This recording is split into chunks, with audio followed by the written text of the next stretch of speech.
Hi, Fishy Doctors. NEET U G aspirants ഒക്കെ നീറ്റ് 2025 എഴുതാൻ പോകുന്നവരൊക്കെ ആകാംക്ഷയോടെ കാത്തിരിക്കുന്ന കാര്യമാണ് നീറ്റിനെ റിലേറ്റ് ചെയ്ത് എന്തെങ്കിലും അപ്ഡേറ്റ് വരുമോ ഇല്ലയോ എന്നുള്ളത്. കാരണം എല്ലാവരും ഒരേപോലെ ആകാംക്ഷയോടെ ഉറ്റുനോക്കിയിരിക്കുന്ന ഒരു കാര്യമാണ്. കാരണം കഴിഞ്ഞ പ്രാവശ്യം കുറേ പ്രോബ്ലംസ് നടന്നിരുന്നു എക്സാമിൽ. അപ്പോൾ ഇപ്രാവശ്യം കാര്യമായ മാറ്റങ്ങൾ നമ്മുടെ എക്സാം കണ്ടക്ഷനിലും ഇതിലൊക്കെ ഉണ്ടാവുമെന്നാണ് പ്രതീക്ഷിക്കുന്നത്. അപ്പോൾ ഇപ്പോൾ നമുക്കൊരു ന്യൂസ് അപ്ഡേറ്റ് ലഭിച്ചിരിക്കുന്നത്, അതായത് നമ്മുടെ എല്ലാ ഓൺലൈൻ ന്യൂസ് മാധ്യമങ്ങളിലൊക്കെ വന്നിട്ടുണ്ട്. It will implement recommendations of expert panel on NEET UG exam. ഇത് നമ്മളുടെ സെൻട്രൽ ഗവൺമെൻറ് സുപ്രീം കോർട്ടിനോട് പറഞ്ഞിരിക്കുകയാണ്. അതായത് നീറ്റിനെ റിലേറ്റ് ചെയ്ത് കുറേ പ്രശ്നങ്ങൾ വന്നപ്പോൾ നമുക്കറിയാം NTA സുപ്രീം കോടതി NTA എല്ലാ പ്രീവിയസ് ഓഫീസേഴ്സിനെ മാറ്റി ഒരു പുതിയ എക്സ്പേർട്ട് പാനലിനെ നിയമിച്ചിരുന്നു. ആ എക്സ്പേർട്ട് പാനൽ ഈ എക്സാമിലെ കണ്ടക്ഷനിലും ഒക്കെയുള്ള പ്രശ്നങ്ങളൊക്കെ പഠിച്ചിട്ട് അവർ കുറച്ച് റെക്കമെൻഡേഷൻസ് കൊടുത്തിരുന്നു.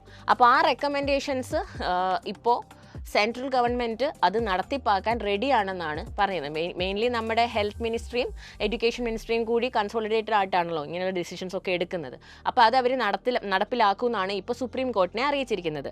അതായത് ദ സെൻട്രൽ ഓൺ തേഴ്സ്ഡേ, അതായത് January 2 പറഞ്ഞിരിക്കുന്നത്, സുപ്രീം കോടതി പറഞ്ഞിരിക്കുന്നത്, it would be implementing all the corrective measures that is suggested by it 7-member expert panel on exam reforms after reviewing the national testing agencies functioning in holding the NEET UG exam. Okay, അപ്പോൾ NTA ഭാഗത്തു നിന്നുള്ള കാര്യങ്ങളൊക്കെ അവരെല്ലാം analyse ചെയ്യുന്നതിന് ശേഷം ഈ expert panel suggest ചെയ്ത കാര്യങ്ങളൊക്കെ നടപ്പിലാക്കാൻ ഇവർ കൺസിഡർ ചെയ്യുന്നതാണ് പറഞ്ഞിരിക്കുന്നത്. ഇനി നമുക്കിവിടെയുള്ള ഒരു കൺഫ്യൂഷൻ, ഇതെല്ലാം നടപ്പിലാക്കുന്നത് ഈ 2025 അതോ 2026 ആ കാര്യത്തിലാണ് നമുക്കിനി ഒരു ഒഫീഷ്യൽ ക്ലാരിഫിക്കേഷൻ NTA ഭാഗത്തു നിന്ന് വരേണ്ടത്.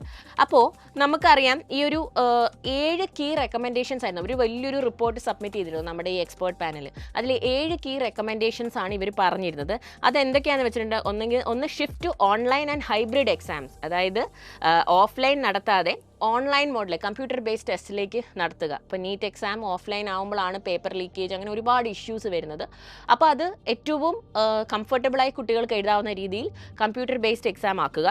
പിന്നെ ഒരു 2-tier എക്സാമിനേഷൻ സിസ്റ്റം, അതായത് മൾട്ടി സ്റ്റേജ് എക്സാംസ്, നമ്മുടെ JEE പോലെ ഫസ്റ്റ് ലെവൽ പിന്നെ അഡ്വാൻസ് ലെവൽ, അങ്ങനെ 2-tier മൾട്ടി സ്റ്റേജ് എക്സാം നടത്തുന്നതിൻ്റെ ഒരു സജഷൻ വന്നിരുന്നു. മൂന്നാമത്തേത് ഡേറ്റ സെക്യൂരിറ്റി സ്ട്രെങ്തൻ ചെയ്യുന്നതിന്. ഇത് നമുക്ക് ഡയറക്റ്റ് ബാധിക്കുന്ന കാര്യമല്ല, NTA അതിൻ്റെ കണ്ടക്ടിങ് അതോറിറ്റീനെയും റിലേറ്റ് ചെയ്ത കാര്യമാണ്. അതായത് ക്വസ്റ്റ്യൻ പേപ്പർ ലീക്കേജ് പിന്നെ അങ്ങനെയുള്ള കാര്യങ്ങളൊക്കെ പ്രിവെൻറ്റ് ചെയ്യുന്നതിന് വേണ്ടിയിട്ടുള്ള ഒരു മെഷർ. പിന്നെ increasing permanent staff in the NTA, limit exam attempts. ഇത് നമ്മളെ ആസ്പിരൻസിനെ ബാധിക്കുന്ന കാര്യമാണ്. എക്സാമിൻ്റെ അറ്റംപ്റ്റ് ലിമിറ്റ്, ഇതുവരെ നമുക്ക് നീറ്റ് എക്സാമിന് ഏജ് ലിമിറ്റ് ഇല്ലായിരുന്നു, പക്ഷേ ഇനി മുതൽ നമ്പർ ഓഫ് അറ്റംപ്റ്റ്സിൽ ലിമിറ്റ് വരാൻ സാധ്യതയുണ്ട്. പിന്നെ QAT എക്സാമിനെ റിലേറ്റ് ചെയ്ത് streamline QAT exam subjects and involve government collaboration, അല്ലേ, സെൻട്രൽ ഗവൺമെൻറ്റിനെയും കൂടുതൽ എക്സാം കണ്ടക്ഷനിലും ഇതിലൊക്കെ ഈ ആക്ടിവിറ്റീസിലൊക്കെ ഉൾപ്പെടുത്തിക്കൊണ്ട് ഈ എക്സാം ഇത്രയും വലിയൊരു ഹൈലി കോമ്പറ്റീറ്റീവ് ആയിട്ടുള്ള ഒരു എക്സാം ആയത് കാരണം അപ്പം ഇങ്ങനെ കുറച്ച് കൊളാബറേറ്റീവ് മെഷേഴ്സൊക്കെ നടത്താനുള്ള കാര്യങ്ങളൊക്കെ, അങ്ങനെ ഒരു 7 പോയിൻറ്റ്സ് ആണ് പറഞ്ഞിരിക്കുന്നത്. ഇതിലിപ്പോൾ നമ്മളെ ബാധിക്കുന്ന കാര്യം എന്താണ്? മെയിനായിട്ട് മോഡ് ഓഫ് കണ്ടക്ഷൻ, അല്ലേ, അതായത് കമ്പ്യൂട്ടർ ബേസ്ഡ് അല്ലെങ്കിൽ ഹൈബ്രിഡ് സിസ്റ്റം ആയിരിക്കുമോ എന്നുള്ളതാണ് നമ്മളെ കുഴയ്ക്കുന്ന ഏറ്റവും വലിയ ചോദ്യം. രണ്ടാമത്തേത് ഏജ് ലിമിറ്റ്, അല്ലേ, നമ്പർ ഓഫ് അറ്റംപ്റ്റ്സിൽ മാറ്റം വരുമോ എന്നുള്ളത്. അപ്പം അറ്റംപ്റ്റ്സിൻ്റെ കാര്യം വി ഡോണ്ട് നോ, അത് നമുക്ക് ഒഫീഷ്യൽ അപ്ഡേറ്റ് വരുന്നവരെ വെയിറ്റ് ചെയ്യാം. പക്ഷേ അങ്ങനെ ആണെങ്കിലും we will figure out something about it. Okay, പക്ഷേ കമ്പ്യൂട്ടർ ബേസ്ഡ് ടെസ്റ്റ് ആവുകയാണെങ്കിൽ നിങ്ങൾ ഏറ്റവും അടിപൊളിയായിട്ട് കമ്പ്യൂട്ടർ ബേസ്ഡ് ടെസ്റ്റ് എഴുതാൻ നിങ്ങൾ പ്രിപ്പയർ ചെയ്യണം. ഇനി നിങ്ങൾ അങ്ങോട്ട് എഴുതുന്ന മോക്ക് എക്സാമുകളെല്ലാം ആ മോഡായിരിക്കണം, അല്ലേ. അപ്പോൾ CBT വരികയാണെങ്കിൽ മക്കൾ ഒട്ടും ടെൻഷൻ അടിക്കേണ്ട. കാരണം Xylem is all set, we are all ready to prepare you for this change. ഇതൊരു വലിയ ചേഞ്ച് ആയിരിക്കും കുറേ പേർക്കൊക്കെ. അപ്പോൾ കേരളത്തിൻ്റെ എല്ലാ സെൻറ്ററിലും, നമ്മുടെ കേരളത്തിലെ എല്ലാ സെൻറ്ററുകളിലും നമ്മൾ ഓൾറെഡി കമ്പ്യൂട്ടർ ബേസ്ഡ് ടെസ്റ്റുകൾ നിങ്ങൾക്കായിട്ട് നടത്തുന്നുണ്ട്. അപ്പം അത് നിങ്ങൾക്ക് അടിപൊളിയായിട്ട് നമ്മുടെ സെൻറ്ററിൽ വന്ന് നിങ്ങൾക്ക് സിസ്റ്റത്തിൻ്റെ കാര്യങ്ങളൊക്കെ മനസ്സിലാക്കി ഏറ്റവും കംഫർട്ടബിൾ ആയിട്ടുള്ള രീതിയിൽ നിങ്ങൾക്ക് കമ്പ്യൂട്ടർ ബേസ്ഡ് ടെസ്റ്റുകൾ എഴുതാം. അത് മുമ്പ് JEE എഴുതിയ മക്കളൊക്കെ ചെയ്തിട്ടുള്ളതാണ്. പിന്നെ നീറ്റ് CBT ആക്കുകയാണെങ്കിലും we are all set and we are all geared up for it. In case ഇനി പിന്നെ അങ്ങനെ ഒരു മാറ്റം വന്നു, ഓക്കെ, അങ്ങനെ ആണെങ്കിൽ നിങ്ങൾ ഒട്ടും ടെൻഷൻ ആവേണ്ട ആവശ്യമില്ല. ബിക്കോസ് യു നോ റൈറ്റ്, ഇതൊരു ഹൈലി കോമ്പറ്റീറ്റീവ് ആയിട്ടുള്ള എക്സാമാണ്.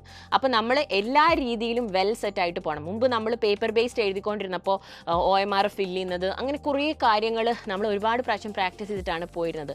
ഇതേപോലെ CBT വരുമ്പോഴും നിങ്ങൾ ഏറ്റവും കംഫർട്ടബിൾ ആയിട്ട് പഠിച്ച് GIB എക്സാം ഒക്കെ എഴുതുന്നത് ഇനി നമ്മളുടെ സെൻറ്റേഴ്സിലായിട്ട് കമ്പ്യൂട്ടർ ബേസ്ഡ് ആയിട്ടായിരിക്കും എഴുതുന്നത്. അതിനുള്ള എല്ലാ സെറ്റപ്പും നമ്മളെടുത്ത് റെഡിയാണ്. ഓക്കെ, അപ്പോൾ നിങ്ങൾ അത് ഓർത്ത് ടെൻഷൻ അടിക്കേണ്ട, യാതൊരു ആവശ്യവുമില്ല. We are all set. അപ്പം നല്ല രീതിയിൽ നിങ്ങൾ നിങ്ങളുടെ പ്രിപ്പറേഷൻ മുമ്പോട്ട് കൊണ്ടുപോകാം. ഇനിയും സ്റ്റാർട്ട് ചെയ്യാത്തവർക്കായിട്ട് നമ്മൾ നമ്മുടെ ക്രാഷ് പ്രോഗ്രാം ഇതാ ലോഞ്ച് ചെയ്തിട്ടുണ്ട്. ഓൺലൈനായിട്ട് റിവിഷൻ ചെയ്യേണ്ടവർക്ക് നമ്മുടെ XPL നടന്നുകൊണ്ടിരിക്കുകയാണ്. XPL 1.0 നടക്കുന്നുണ്ട്, 2.0 നടക്കുന്നുണ്ട്. അപ്പോൾ ഇനിയും സ്റ്റാർട്ട് ചെയ്യാത്തവർക്കായിട്ട് നമ്മൾ അടുത്ത റിവിഷൻ പ്ലാൻസ് ഉടനെ തന്നെ ലോഞ്ച് ചെയ്യുന്നതായിരിക്കും. ഓഫ്ലൈനായിട്ടും നമ്മളുടെ റിവിഷൻ പ്ലാൻസ് നടന്നുകൊണ്ടിരിക്കുന്നുണ്ട്. അപ്പോൾ ഇനിയും ജോയിൻ ചെയ്യാത്തവരുടെ XPL 2.0 ജോയിൻ ചെയ്യുക. ഓക്കെ, പിന്നെ ഇനി 12th എക്സാം എഴുതാൻ പോകുന്ന മക്കളുണ്ട് അല്ലേ? അപ്പോൾ നിങ്ങളത് എഴുതി കഴിയുമ്പോൾ നിങ്ങൾക്ക് പെട്ടെന്ന് ഒരു ക്രാഷ് പ്രോഗ്രാമാണ് നിങ്ങൾ ആഗ്രഹിക്കുന്നതെങ്കിൽ അതാ നമ്മുടെ ക്രാഷ് പ്രോഗ്രാം വരുന്നുണ്ട്. ഓഫ്ലൈനായിട്ടും ഓൺലൈനായിട്ടും അതുണ്ടാകും. അതായത് അതിനുശേഷം നമ്മുടെ എൻഡ് ഗെയിം ഉണ്ടാകും, നമ്മുടെ മാരത്തോൺ ലൈവുകൾ ഉണ്ടാകും. അങ്ങനെ നീറ്റ് 2025 നിങ്ങൾ എഴുതാൻ പോകുന്നത് വരെയുള്ള എല്ലാ കാര്യങ്ങളും ഞങ്ങൾ നിങ്ങൾക്കായിട്ട് സെറ്റ് ചെയ്തിട്ടുണ്ട്. So you don't have to worry at all. We are all there for you. We are there to strengthen you. നിങ്ങൾ ഒറ്റയ്ക്കല്ല. ഓക്കെ, നമ്മളിത് ഒരുമിച്ചാണ് നമ്മളിത് ഫേസ് ചെയ്യാൻ പോകുന്നത്. അപ്പോൾ ഒരുപാട് ന്യൂസുകളും ഇനി അങ്ങോട്ട് ഒരുപാട് വീഡിയോകളും ഒക്കെ നിങ്ങൾ കാണും സോഷ്യൽ മീഡിയയിൽ. അങ്ങനെയാവും ഇങ്ങനെയാവും, കമ്പ്യൂട്ടർ ബേസ്ഡ് ടെസ്റ്റ് നടന്നാൽ അങ്ങനെ വരും ഇങ്ങനെ വരും, സിസ്റ്റം എറർ വരും, വെബ്സൈറ്റ് ഹാങ് ആവും, അങ്ങനെ കുറേ കാര്യങ്ങൾ നിങ്ങൾ കേൾക്കും. ഒന്നും ടെൻഷൻ ആവേണ്ട ആവശ്യമില്ല. ദ മോസ്റ്റ് എക്വിപ്ഡ് ടീം തന്നെയാണ് നമ്മുടെ കയ്യിലുമുള്ളത്. അപ്പോൾ അവരെല്ലാവരും നിങ്ങളെ നല്ല രീതിയിൽ എക്സാം എഴുതാനായിട്ട് സപ്പോർട്ട് ചെയ്യും, നിങ്ങളെ നല്ലപോലെ പ്രിപ്പയർ ചെയ്യാൻ ഹെൽപ്പ് ചെയ്യും. നിങ്ങൾ ചെയ്യേണ്ടത് എന്താ, ഇനിയും നിങ്ങളുടെ പ്രിപ്പറേഷൻ സ്റ്റാർട്ട് നിങ്ങൾ ചെയ്തിട്ടില്ലെങ്കിൽ, ഇനിയും നിങ്ങളൊരു കറക്റ്റ് പാത്തിലല്ല നിങ്ങൾക്ക് തോന്നുന്നുണ്ടെങ്കിൽ ഉടനെ തന്നെ please choose what you want to do. നിങ്ങൾ ഓൺലൈനായിട്ടാണോ ഓഫ്ലൈനായിട്ടാണോ ഇപ്പോൾ പഠിക്കാൻ ആഗ്രഹിക്കുന്നത്, അതിനെ ബേസ് ചെയ്തിട്ട് നല്ലൊരു റിവിഷൻ പ്ലാൻ ചൂസ് ചെയ്യുക. അത് നിങ്ങൾ ഒട്ടും ഡിലേ ആക്കരുത്. And give it your best. NEET 2025 we are going to do it together my future doctors. Don't worry. ഇനി ഒഫീഷ്യലായിട്ടുള്ള എന്ത് അപ്ഡേറ്റ് വന്നാലും അപ്പോൾ തന്നെ ഞങ്ങൾ വന്ന് നിങ്ങളെ അറിയിക്കുന്നതായിരിക്കും.